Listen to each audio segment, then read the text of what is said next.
Hello and welcome to this video on the pelvis and the pelvic organs. In this video we will be looking at the bony pelvis, the internal and external genitals and some of the screening tests. So let's go and have a look at the learning objectives for this video.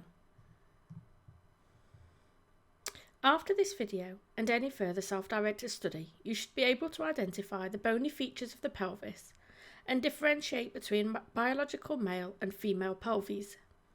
You should be able to identify the features of the external and internal biological male genitalia, outline the neurological basis of erection and ejaculation, and identify the internal and external female genitalia. So let's go and have a look at the bony pelvis. So the pelvis is made up of 4 bones. The hip bones, for which we have a left and a right, that form the pelvic girdle, and the sacrum and coccyx that form the posterior pelvis, the spinopelvis. The spinopelvis and the pelvic girdle join together at these sacroiliac joints. We have the pelvic inlet here, bordered by the arcuate line, the body of the sacrum, and anteriorly by the superior pubic rami and the pubic symphysis. If we turn the pelvis over and look at the inferior aspect of the pelvis, we could see the pelvic outlet. The pelvic outline is bounded by the sacrum, the ischial tuberosities, and the inferior pubic ramus, with the pubic symphysis being the most anterior. Now there are 3 main differences in the morphology of biological male and female pelvis. The left picture represents the biological male pelvis, and the right the biological female pelvis. Pause the video and see if you could spot the differences.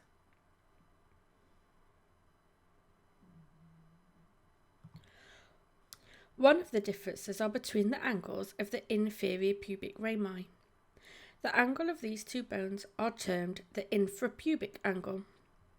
In biological males, the infrapubic angle is more acute, whereas an obtuse angle is expected in biological females.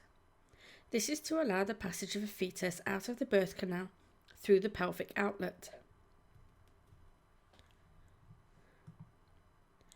The pelvic inlet in biological males can be considered rounder than biological females, where the oval shape accommodates for the large head and shoulders of the fetus. And lastly, the sacrum and coccyx is more vertical in biological males, where the sacrum and the coccyx in biological females travels more posteriorly, again to accommodate for the birth canal. So let's have a look at some of the important features on these hip bones. This image represents the lateral image of the right hip bone. The most superior edge is called the iliac crest. We have seen this before when looking at the abdominal regions. The invisible line between the right and the left iliac crest form the intertubercular plane when examining the abdominal viscera. The most anterior ridge of the iliac crest is the anterior superior iliac spine. This can be felt and seen in some patients of normal to low body fat percentage. They can sometimes be hard to feel in patients with increased body fat. Because we have a superior, we must have an inferior. So this is the anterior inferior iliac spine. The most anterior portion of the whole pelvis is the pubic symphysis, which describes the joint between the 2 pubic bodies. The hip bones are made up of the fusing of 3 bones around the acetabulum. The largest and most superior is the ilium. The most inferior is the ischium, and the most anterior is the pubis. That is in no way all the landmarks of the pelvis, but that will do for what we need to understand right now. So let's go back and look at today's learning objectives, and move on to look at the internal and external male genitals. For the purposes of anatomical terminology, The penis is in the anatomical position when it is erect. So the dorsum aspect of the penis is here, and the ventral aspect is here. The penis can be thought of in 3 different parts. We have the bulbus, or the root of the penis, the body of the penis, and the glans penis here. The bulbus spongiosus is a paired muscle of the pelvic floor. It is found in the superficial perineal space, together with the ischius cavernosus. Bulbus spongiosus is a sexually dimorphic muscle, meaning that it is different amongst the biological sexes. In males, it is wrapped around the bulb of the penis and the corpus cavernosum, while in females it encircles the vaginal orifice. Deep to the ischiocavernosus, we have the erectile tissue of the corpus cavernosum. Whilst deep to the bulbus spongiosus, we have the corpus spongiosum, which is continuous with the glans penis and contains the urethra. If we look at the sagittal image on the left, we can see a bisected penis and the internal biological male genitalia, whilst on the right we are looking at a cross-section of the penis. Here we can see the erectile tissues of the corpus cavernosum, for which we have a left and a right, and we can also see the corpus spongiosum. Encircling the corpus cavernosum and spongiosum is a thick fibrous tissue called the tunica albuginea. When the erectile tissues engorge with blood, they push into the fibrous tissue of the tunica albuginea and meet resistance, which forms the rigidity of an erection. As mentioned, the corpus spongiosum houses the urethra. Buck's fascia is continuous from the abdomen and forms the superficial fascia of the penis. In order to engorge the corpus cavernosum with blood, there must be an artery present, and this is where we find the cavernous artery. As the tissue engorges and pushes against the tunica albuginea, it compresses the deep dorsal vein. This vein drains the corpus cavernosum, but during erection, the continual pumping of blood, the tension in the tunica albuginea compresses the deep dorsal vein, preventing drainage and maintaining the erection. We can also see the dorsal neurovascular bundle and the urethral veins. And we also have a superficial dorsal vein draining the skin of the penis. And finally, the dartos fibres can be seen here. For the internal biological male genitals, we need to take a closer look at this picture. We will look at this as though we are taking the journey of the sperm. They are produced in the hair-like seminiferous tubules of the testi, before being transferred into the epididymis for maturation. During ejaculation, the sperm leaves the epididymis and into the vas deferens. If you need to recap the contents of the spermatic cord and the scrotum, revisit the video of the inguinal canal. The seminal vesicles secrete the seminal fluid, providing the sperm with nutrition for their epic journey, fluid for their swimming, and a selection of prostaglandins to defend the sperm against attack from the maternal immune system in the vagina and uterus. The sperm then continue on their journey to the prostate, where further fluids accumulate for sperm propulsion through the urethra. The ejaculatory ducts in the prostate allow the sperm to enter the prostatic urethra, which has previously been cleaned by the secretions from the bulbourethral gland. The bulbourethral gland secretes pre-ejaculate that causes the membranous urethra and bulbous urethra of the penis, closely followed by the ejaculate. Because of the proximity of the prostate to the rectum, it is possible to perform a perectal exam by inserting a digit into the anterior wall of the rectum to feel the peripheral zone of the prostate for hypertrophy. So let's move on and look at the basis of erection and ejaculation. The biological male has multiple innervations. It receives sensory innervation from the hypogastric nerve, the pelvic plexus, and the pudendal nerve. Parasympathetic innervation must dominate for erection to be achieved. If you remember, parasympathetic is the rest and digest, whereas sympathetic innervation is responsible for the ejaculation phase.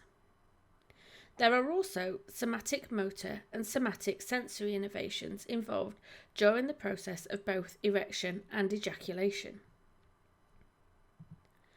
Parasympathetic innervation comes from the pelvic plexus, whilst somatomotor innervation to the bulbus cavernosus and ischiocavernosus of the pelvic floor come from the pudendal nerve. For ejaculation, sympathetic innervation can also come from the pelvic plexus and the hypogastric, and the pudendal nerve, whilst somatosensory innervation comes just from the pudendal nerve. In response to somatosensory innervation, the pudendal carries the information to the primary and association areas of the brain cortex, promoting arousal and erection.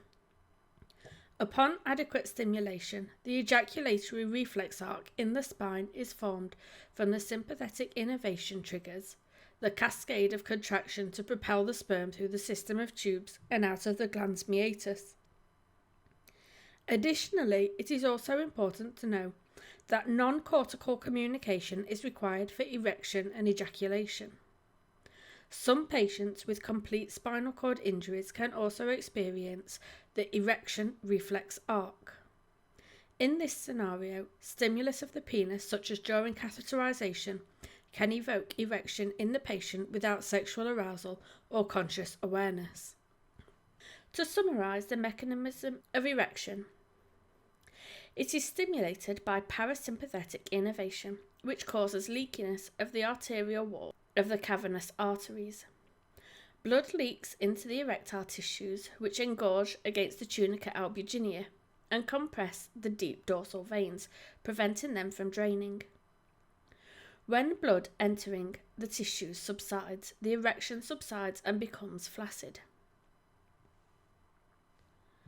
So now we've looked at biological males, let's have a look at biological females. Beginning with the hair-bearing areas, we have the mons pubis and the labia majora. We also have the non-hair-bearing mucosal tissues, the labia minora, the clitoris, and the vaginal orifice. The opening to the bladder is located here. This is the urethra. The vulva contains the vulvar vestibule, where we find the mucosal tissues of the vaginal orifice, urethra, clitoris, and the free borders of the labia minora. From a lateral perspective, we can see some of the internal biological female genitals. We have seen this image before when looking at the abdomen, but let's just recap what we see on this image. This is the urinary bladder, and here is the rectum. This is the uterus, and this is the vagina, sometimes called the vaginal canal. Between the bladder and the uterus, we have this empty space called the vesico-uterine pouch, and behind the uterus, between the uterus and the rectum, we have the rectouterine pouch. These spaces are important because they provide a hiding space for peritoneal infection. I've isolated the uterus so we could take a closer look. At the superior end of the vagina, we have the external os of the cervix. The entrance to the cervix looks like a donut with a hole in the middle, and the hole is known as the external os. The space formed around the cervix are termed fornices. Here we can see that we have a lateral fornix. We also have another lateral fornix and an anterior and posterior fornix, which aren't visible on this image. Through the external os, we have the cervical canal. And beyond the cervical canal, we have the internal os. Then we have the uterine cavity, which is lined with endometrium. This endometrium is shed as menses, but it also provides the implantation site for a blastocyst, which is an early fertilised oocyte. The very top of the uterus is described as the fundus, which is measured during pregnancy to estimate the gestational age of the fetus, although its accuracy is up for review. The tubes of the uterus that transport the oocyte into the uterine cavity are termed fallopian tubes and consist of 3 parts: the isthmus, the ampulla, and the infundibulum, terminating at the fimbriae, which act to draw the oocyte into the uterus from the ovary. Now, this picture doesn't represent the uterus all that well because we are missing some crucial parts, the ligaments. The uterus, we know, is covered with peritoneum. This peritoneum wraps around the uterus and forms a sheet enveloping the whole organ.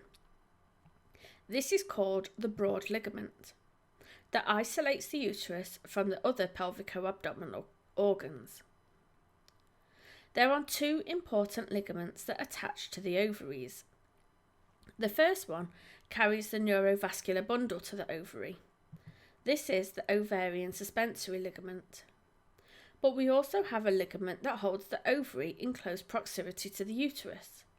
This is the ovarian ligament.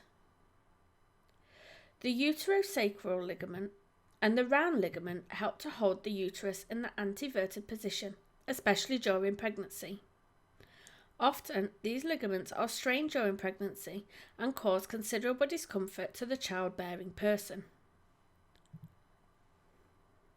Cervical screening or smear tests are important for detecting the presence of the HPV virus, which has long been understood to be the causative agent for cervical cancer.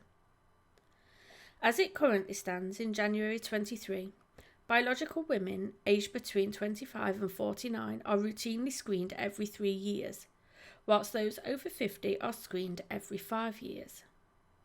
Although, because these tests have proven to be so effective at preventing cervical cancers, it is likely that each age group will likely be extended to 5 years for routine screening in the not too distant future. So that concludes our tour of the internal and external genitals. We have looked at the bony pelvis, the biological male and female genitals, and the mechanism of erection. We have also briefly looked at the screening systems in place for prostate and cervical HPV,